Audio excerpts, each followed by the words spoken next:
Hello and welcome back to another Friday episode of World Traveler Cooking. I will again apologize for the background noise. I think there's some construction going on behind the house. Today we are going to make a Lithuanian Koldūnai. These are very similar to Russian Palmeni, but I will cover the differences in a second.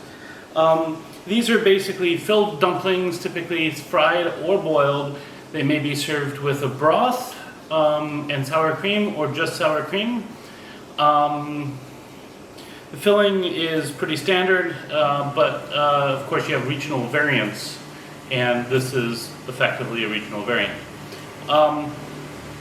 Now, the difference between Koldūnai and Palmeni being the Russian, the sort of standard Russian variant of this, is actually in the dough. Lithuanian Koldūnai use a milk and flour dough. Palmeni typically has eggs instead of milk in the dough. So we have our ingredients here are actually very simple. We have 360 grams of flour, 220 milliliters of milk, some salt, that'll make the dough, and then the filling is 500 grams of ground meat. In this case I'm using chicken, but you can use pork or beef. A medium onion, some salt and pepper, and the dough will also have a little bit of oil in it. I didn't bring the oil out, but I should have. So, the history of this dish is interesting. It seems to have originated in Siberia, perhaps near Altai, and it's quite likely that this spread throughout what was effectively the Mongol Empire, and then slightly further beyond those borders as well. Because one thing you do see with empires is a lot of cultural exchange. It's generally understood that these are therefore related to, say, Chinese dumplings and even other Asian dumplings like gyoza, but these end up sort of being the Eastern European variants. And this one is particularly the Lithuanian variant. So, basic bit there. Some people add a few other spices. Some people add a little chopped parsley. I'm not going to do that today. This is going to be a very, very basic one. So, we're going to get started by boiling our milk. Once the milk is boiled, we will add a little bit of salt and the oil, and then we will mix it with the flour. Let it sit, knead it, and then we will start making our we will start making our filling. So now that the milk's been boiling, I'm going to add maybe a teaspoon or so of salt to the flour, and then we'll add the other things. So first, 2 to 3 spoonfuls of oil. And some people add this to the milk mixture and then add it in. I think it's just as easy to add it to the flour.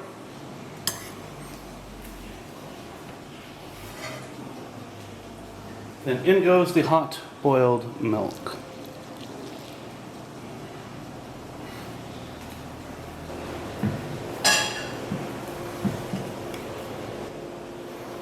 Next we will stir this all together, just with a spoon.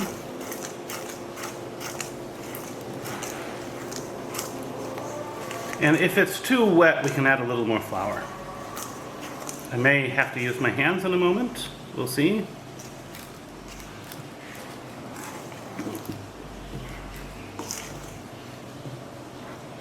And then once we're at this point, I'm just going to go ahead and use my hands. Be a little careful because the dough is going to be quite hot.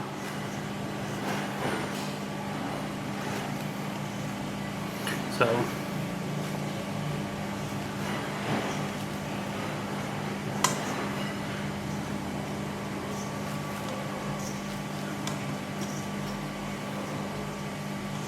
and you'll feel that it becomes very soft, very pliable very quickly. So I'm actually going to knead this together a bit.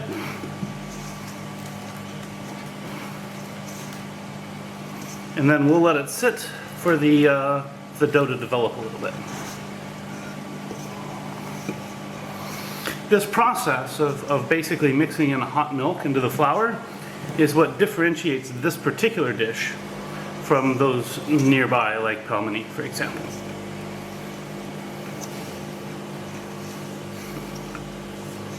I definitely don't think we're going to need more flour. We might need to add just a hair of water, actually, but let's see.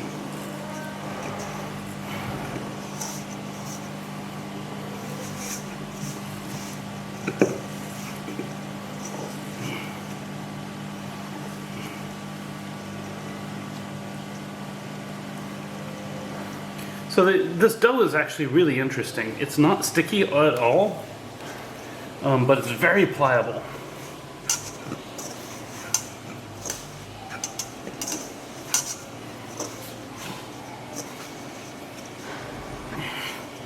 So I'm going to basically knead this until I don't have any more dry flour. We're going to let this sit for 15 minutes.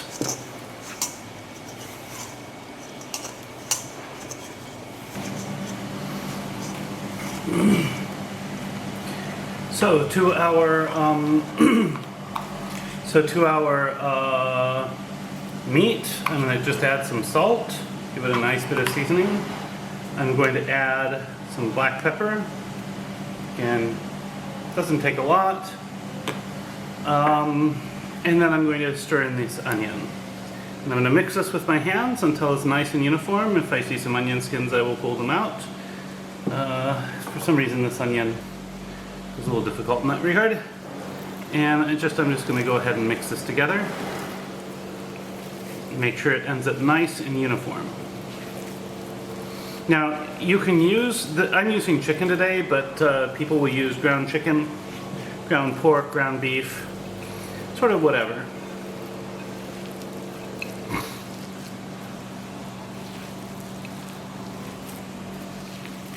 But yeah, basically just going to knead these onions in and knead it so it has a nice uniform texture. So I've weighed these out into pieces that are about 15 grams in size. And then we're going to roll them into little flat discs.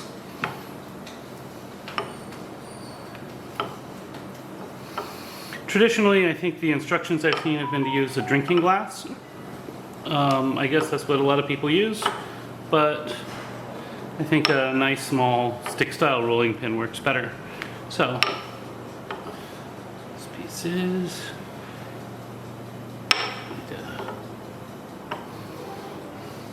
And if your first time they're not exactly round, that's okay. Just keep working at it. Now what I've usually seen Chinese folks do is to roll half of it at once towards the edges. And maybe that'll produce a rounder one. We will see as we go through this. Yeah, in fact it's already becoming more round.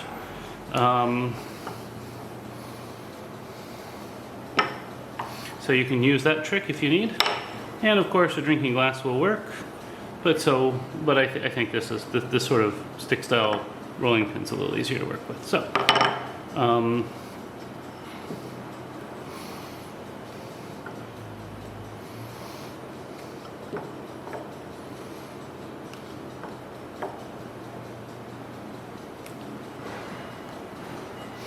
they also make dumpling machines where you can basically just kind of put a sheet of dough down, put your filling in, and then put another sheet of dough down. Those work also. But I think it's very helpful to learn how to do these by hand. And I am having some issues with keeping it round. So what is that? Okay. If you see holes develop, you do need to close those because we are going to boil these. So once you have this, then we'll add the filling and we'll close. So just a small spoonful of filling, do not overfill. Fold it over and take your finger with a little bit of water, brush along the outside, and then use a fork if you like, or just your fingers to seal it. And here's one, and we'll go ahead and do more. And here we have a whole bunch of them done. I'm going to now start boiling these for 6 to 8 minutes in batches, and I'll pull them out when they're done. So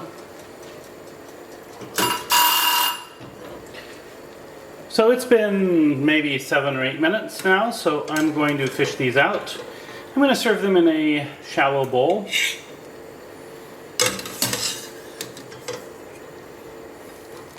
Now there are a couple of things you can put on these. You can put some chicken broth, but I'm just going to do it today with sour cream. I'll be right back. So here they are with some sour cream and garnished with some parsley for some color. So I'm going to go ahead and do the taste test next, and yeah, And now for the taste good. test. First I'm going to try one of these outside of the sour cream.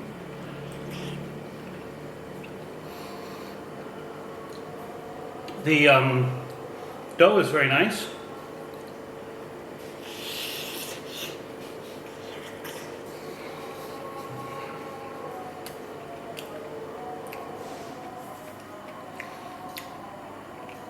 Filling is nice.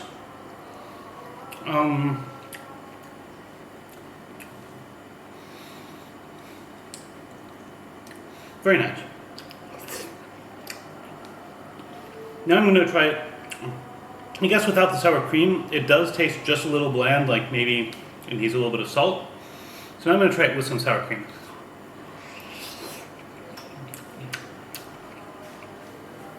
That's really good. Sour cream adds much of the same characteristics the salt adds. Adds the body, and it brings really out the flavor. It brings the flavor out very nicely.